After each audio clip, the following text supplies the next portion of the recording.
Hello बच्चों, चलिए प्रश्न को पढ़ते हैं। अभिकथन असर्शन ए दिया है H2C द्विबंध CH2 में समस्त कार्बन परमाणु sp2 संकृत है।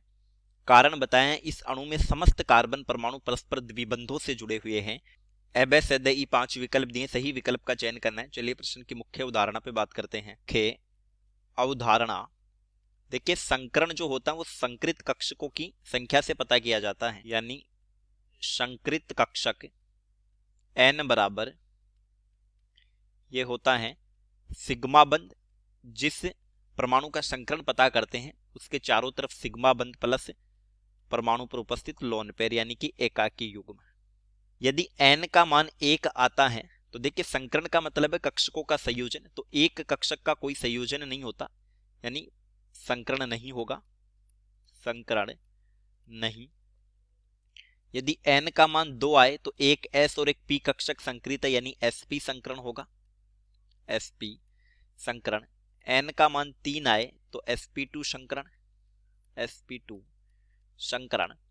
n का मान 4 आए sp3 संकरण, sp3 संकरण। n का मान 5 आए sp3d संकरण, sp3d संकरण। ये दिया है H2C द्विबंध C द्विबंध CH2। एक बार खुले बंधों के साथ बनाते हैं तो कार्बन हाइड्रोजन हाइड्रोजन द्विबंध C द्विबंध C हाइड्रोजन हाइड्रोजन। तो देखिए एकल बंध की स्थिति में वो बंध सिग्मा होगा, तो ये भी सिग्मा, ये भी सिग्मा, ये भी सिग्मा। द्विबंध की स्थिति में एक पाई होता है और एक सिग्मा होता है, ये सिग्मा, ये बना पाई, ये सिग्मा और ये बना पाई। तो अगर हम इस कार्बन पर देखें तो देखिए यहां 3 सिग्मा बंध हैं और पाई को हम संकरण में शामिल करते नहीं, लोन पेयर यहां है नहीं, तो n का मान आ गया 3 और n का मान 3 होने पर संकरण sp2। इस कार्बन में देखिए 2 पाई बंध है और 2 सिग्मा है, लोन पेयर है नहीं, तो n का मान यहां पर 2 है और 2 की स्थिति में इसका संकरण होगा sp।